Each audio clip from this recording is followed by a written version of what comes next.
Technical অ্যানালাইসিসের এক অবাক করা ইতিহাস জানতে প্রস্তুত? আজ আমরা দেখব কিভাবে প্রাচীনকালের চালের বাজার থেকে আজকের দিনের অ্যালগোরিদম পর্যন্ত এই ধারণাটির বিবর্তন ঘটেছে। চলুন এই যাত্রাপথটি অনুসরণ করা যাক। অতীত দেখে কি ভবিষ্যৎ অনুমান করা সম্ভব?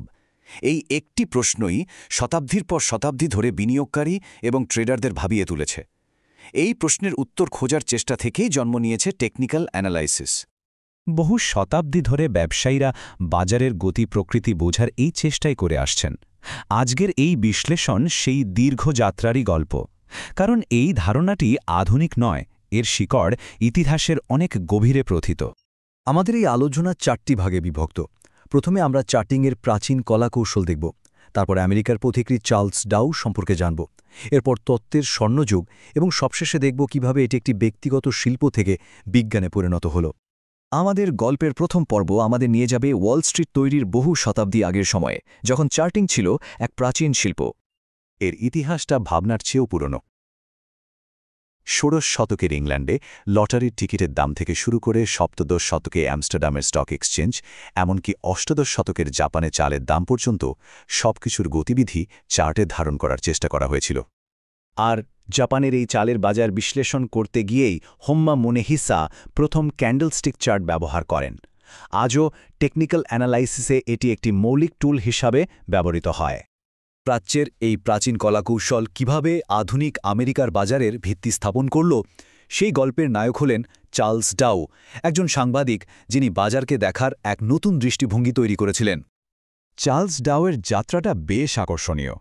তিনি সাংবাদিক হিসাবে কর্মজীবন শুরু করেন, তারপর 1882 সালে ডাউ জোন্স অ্যান্ড কোম্পানি প্রতিষ্ঠা করেন। 1889 সালে তিনি দ্য ওয়াল স্ট্রিট জার্নালের প্রথম সংস্করণ প্রকাশ করেন। তিনি ডাউ জোন্স ইন্ডাস্ট্রিয়াল এবং রেলরোড অ্যাভারেজ তৈরি করেন এবং এর ভিত্তিতেই পরে ডাউ থিওরি নামে পরিচিত তত্ত্বের মূল ভিত্তি স্থাপন করেন। তাহলে মূল বিষয়টি কি?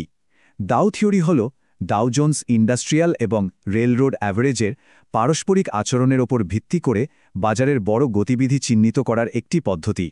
এটি মার্কিন যুক্তরাষ্ট্রের টেকনিক্যাল অ্যানালিসিসের ভিত্তি স্থাপন করেছিল। মজার ব্যাপার হল, চার্লস ডাউ নিজে কখনো এটিকে ডাউ থিওরি বলেননি। 1902 সালে তার মৃত্যুর পর উইলিয়াম পিটার হ্যামিল্টন এবং এস.এ. নেলসনের মতো ব্যক্তিরা তার কাজকে গুছিয়ে এই নামটি দেন। এরপর আসে তত্ত্বের স্বর্ণযুগ। বিংশ শতাব্দীর প্রথম দিকে একদল উদ্ভাবক টেকনিক্যাল অ্যানালাইসিসের টুলকিটকে ব্যাপকভাবে সমৃদ্ধ করেন।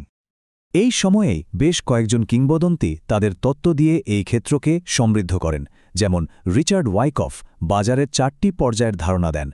আর.এন. এলিয়ট তার ওয়েভ প্রিন্সিপাল দিয়ে দেখান যে বাজার ফিবোনাচি সংখ্যার উপর ভিত্তি করে নির্দিষ্ট প্যাটার্নে চলে। রবার্ট ডি এডওয়ার্ডস এবং জন ম্যাগির বইটিকে তো এই ক্ষেত্রের বাইবেল বলা হয়।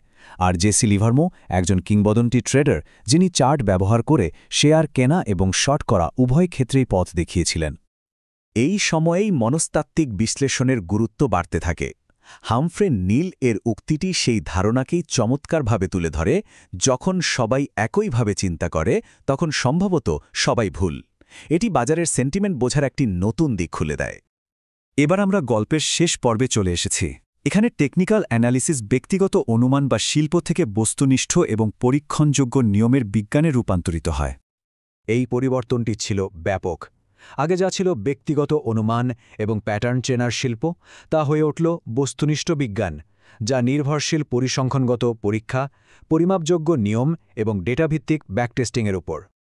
এই পরিবর্তনের একটি গুরুত্বপূর্ণ মুহূর্ত ছিল 1994 সাল, যখন জন মার্ফি টেকনিক্যাল অ্যানালাইসিসকে তার ব্যক্তিগত অতীত থেকে একটি যান্ত্রিক এবং বস্তুনিষ্ঠ ভবিষ্যতের দিকে এগিয়ে যাওয়ার আহ্বান জানান। এটাই ছিল এক নতুন যুগের সূচনা। এই নতুন বৈজ্ঞানিক পদ্ধতির কঠোরতা বোঝাতে একটি সংখ্যাই যথেষ্ট, 6400। ডেভিড আর অ্যারনসন ঠিক এতগুলো ট্রেডিং নিয়ম পরীক্ষা করেছিলেন S&P 500-এর 25 বছরের ডেটার উপর, যা প্রমাণ করে এই ক্ষেত্রটি কতটা পথ এগিয়েছে। আর এই বৈজ্ঞানিক পদ্ধতির চূড়ান্ত প্রতীক হলেন পেরি জেকফম্যান। তিনি ছিলেন নাসার একজন প্রাক্তন রকেট বিজ্ঞানী, যিনি ওয়াল স্ট্রিটে এসে লাভজনক ট্রেডিং সিস্টেম তৈরির জন্য উন্নত সংখ্যা পদ্ধতি এবং নিউরাল নেটওয়ার্ক প্রয়োগ করেন। অষ্টাদশ শতাব্দীর চালের চার্ট থেকে একবিংশ শতাব্দীর রকেট সায়েন্স, এই অবিশ্বাস্য যাত্রাপথের পর টেকনিক্যাল অ্যানালিসিসের পরবর্তী অধ্যায় কী হতে পারে, এই প্রশ্নটি আমাদের ভাবনার জন্য রইল।